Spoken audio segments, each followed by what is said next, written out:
it's Chanel here. So I am back with another video, and you're going to get some advice from my trainer. This is the guy right here. He's a really sweet person. Trainer Bay right here. But anyway, so yeah, I know that I've been getting a ton of questions about my weight loss journey, and this is the guy that kind of guided me along the entire process. So I figured it would be a great idea to just kind of bring him on my channel, and he can give you a little bit more insight about the questions y'all have been asking. I did do a keys to weight loss video, so he will be touching on some of those things that I mentioned in that video. But, you know, he's a professional and I just talk a lot, so we're just gonna let him go ahead and do his thing. So yeah, who are you? What's going on, guys? My name is James Walker of Just Watch Fitness. This is my company, obviously, JW Fitness. I'm a personal trainer, like Chanel mentioned. I've been doing it for a while now. I run my own business. I'm completely independent. I love what I do. I love helping people. Seeing Chanel's results, you know, is one of just many things that have kept me going in this business. These are your questions that y'all been asking me the most, but I guess the first thing we'll talk about is motivation. A lot of people have been asking me like how to get started, and I kind of told them it's really like within yourself. Yeah. But you know, you may have some more things to say about that. You know, you like he saw me getting fat, okay? Like when I gained my weight, he was there. Like, you asked me to go to the gym, okay? I mean, motivation can come from a lot of different places, but the biggest reason is to do it for yourself. Like, when it comes down to it, like, I mean, I know people talk about, like, you know, body shaming, or you're too big or you're too small. Obviously, you should definitely, you know, love who you are. That's number one. But aside from that, like, for health reasons, you know, you can be too skinny and be unhealthy. You can be too big and be unhealthy. So for health reasons, that should be your number one motivator. But to be honest, most people do it for physical reasons. They want to look good. And you want to slay, okay? Yeah, you want to look good. And I would be lying if I didn't tell you that's not a majority of the reason why I work out. So you want to look good. That's number one. Whatever your reason is, find that reason. You know, if somebody was talking bad about you and it hurt you and you want to get back at them, fine. If you had an ex that broke up with you and you want to make him feel jealous, fine. Whatever it is, find your motivation and stick with it. Again, but that has to come from you. Like, nobody can tell you to work out. Nobody can tell you that, you know, it's unhealthy the way you are right now. You got to want it for yourself, number one. But I can tell you this. The more often you work out and the more consistent it is, number one, the better you will look. Plain and simple. You're not going to look worse by working out and eating healthy. That's number one. So if you want to call it vain, then call it vain. You know, like, you know, a little bit of vanity is all right. Look good. It's all right to look good. That's number one. Number Y'all two. seen Jesus? He look good. Sorry. Jesus. Go ahead. The pictures of Jesus. You know, he be having a six-pack and everything. Go ahead, man. So yeah, look good. But number two, health reasons. Like, an average adult is supposed to work out at least 30 minutes a day, some kind of moderate activity, even if you're not in the gym and lifting weights, but you should be doing something. And a lot of people in today's society are just very sedentary. Like, we have desk jobs. They sit down. They don't do anything. They sit in the car. They go to work. They sit down at work. They get back in the car. They sit down in the car. They go home. They sit down on the couch. They don't do shit all day. Can I say shit? Okay. Yeah, whatever. Right. I usually don't curse. You guys let me know about that. But whatever. I got a terrible mouth. Anyway, so yeah, you just want to keep moving. So that will just help you live a longer life. So besides the vanity purposes, you'll live a longer life, and then third, you'll live a better life. You'll sleep better, you'll perform better at work, you'll have more energy at work, so you'll sleep better, you'll perform better, you'll have better sex. Like, I mean, everything is going to just be better. So there's not a lot of negative things that can come from working out. Plain and simple. That's your motivation. Well, you looking like a treat. Okay. So these, I think that was the main thing. So we're going to go ahead and just get into all the little questions you guys have been asking. Calories. A lot of people have been asking me, like, for my particular weight loss journey, did I count calories? You know that I didn't really count calories. I just kind of ate healthy. But I know that sometimes you will count calories or macros or whatever. So I guess kind of, is that necessary, like, for them to do if they're just starting off? Just starting off, no.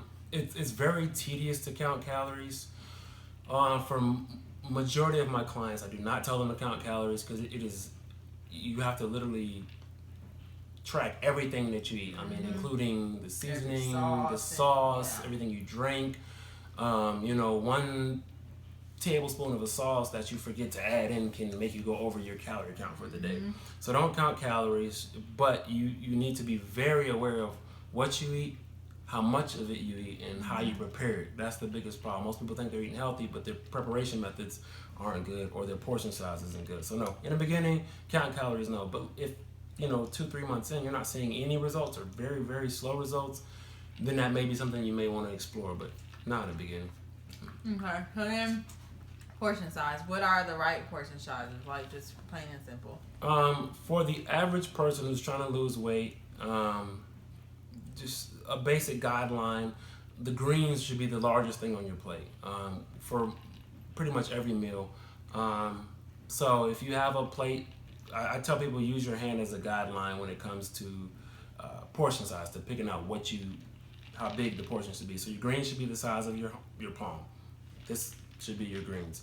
Your protein should be the size of your fist, and your carbs, if you're having carbs with that particular meal, should be the size of your cup palm. So this should be the smallest thing on your plate, rice, brown rice, jasmine rice, couscous, quinoa, whatever. So that's a good rule of thumb. So that way you're not weighing stuff. Again, when you get into counting calories, you have to weigh your food. It's too much. It's too much. Okay. Another thing, eating late. People ask me all the time, like, a lot of diets will cut you off at 7. Y'all see I'm eating right now, but I'll let him go ahead and answer the question. Completely and utterly false. There is no special chemical or enzyme in your body that says, oh, it's 9 o'clock. If you eat anything, it's going to turn straight to fat. That's not how it works. If you're hungry, eat. Like, the way you lose weight is by eating. Just eating the right food, eating consistently throughout the day. Like, I'm not gonna tell you to eat every 3 hours, but if you're hungry, eat. But if you eat, the more consistently you eat, your body's metabolism will raise, and it'll regulate metabolism. It'll help you burn fat. So starvation diets, although yes, you will lose weight because you're not putting any calories in your body, it's not healthy. You're gonna be lethargic. You're not gonna have any energy. It's just not. It's not healthy. So healthy is eating all the time, but just eating the right things and in the right amounts. So you can eat it. If you wake up at 10 o'clock and you're hungry, you can eat. But you just gotta eat the right things. Obviously, you don't want to have a burger and fries, but you probably shouldn't have a burger and fries anyway. No matter what time of the day it is. Like cheat meals. Yeah. But yeah, you wanna be smart about it. Again. Just a little point, again, I'm not counting calories, but the way you lose weight is you have to burn more calories in a day than you consume. It's I keep looking down because I'm looking at my iPad. I have some notes, and it's 9:52 right now. I ate dinner at like 6, and I'm eating a bowl of fruit. So, all right, let's do like limiting certain foods when you're trying to lose weight. I think a lot of people. Sometimes, I don't know, like some people just completely cut everything out of their diet. I didn't do that because, that's hard.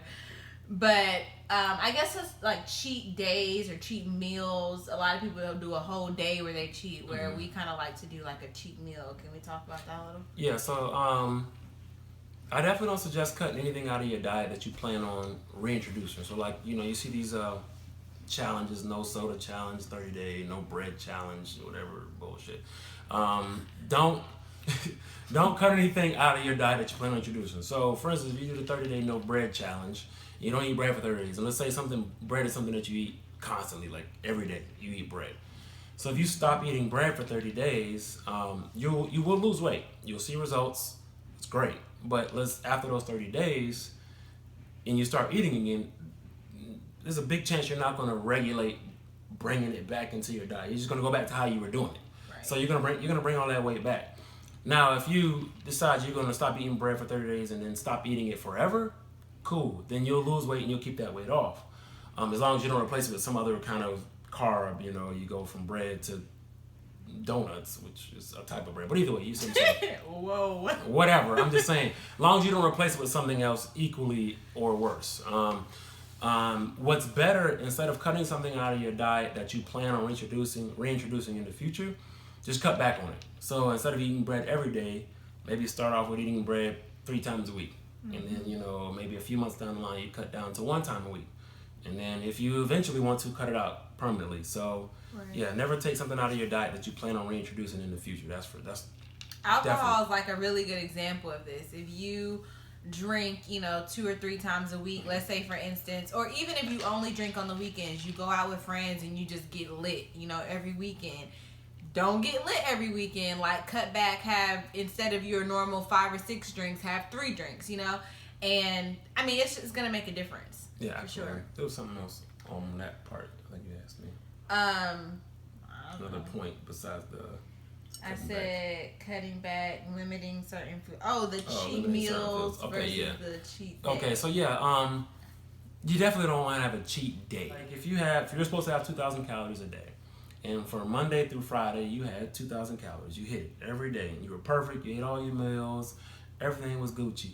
And then Saturday comes, and Saturday's your cheat day. Now let's say you're like, all right, cool, I was good all week, I worked out, and Saturday comes.